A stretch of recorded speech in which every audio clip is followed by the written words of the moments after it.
Plus D x plus सी बराबर to 0। ठीक है, इस तरह का होता है। यस। और फिर मैंने आपको बताया कि इस तरह के क्वेश्चन को सॉल्व करने का तरीका क्या है, ए इंटू सी।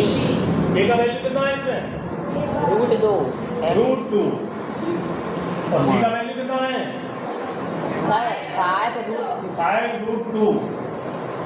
इनका जो मल्टीप्लाई किया वो कितना आएगा, 5 इंटू √2 इंटू √2 कितना हो जाएगा, 2।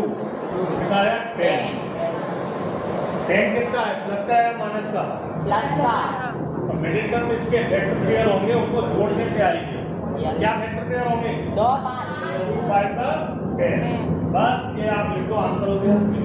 तो यहाँ से आप लिख सकते हैं √2x² प्लस 7 के प्लेस में क्या लिखेंगे, 2x लिखो प्लस 5x लिखो plus 5√2 is equal to 0। After taking something as common, इसमें से कुछ कॉमन लेंगे।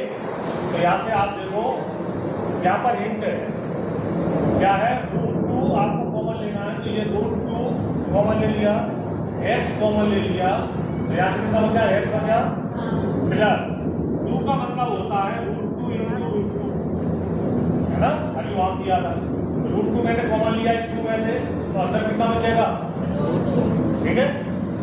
तो यहाँ से दूसरे वाले ब्रैकेट में भी बिना सोचे ये सब लिख दो, x प्लस अलाउ मत टेबल इक्वल टू 0। और इस x में से क्या हटा है, दिखाई दे रहा है प्लस का, ठीक है। तो स्टूडेंट्स ये वाली जो बात है ना 2 ने साथी नहीं करो टेबल नहीं हिला। वैसे √2 कॉमन ले लेंगे तो ये √2 बचेगा।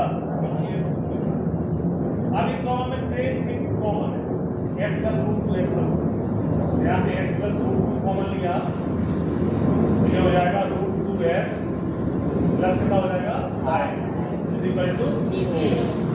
तो ये दोनों का मल्टीप्लाई 0 है, पहले इसको 0 लिख दो, x plus √2 is equal to 0।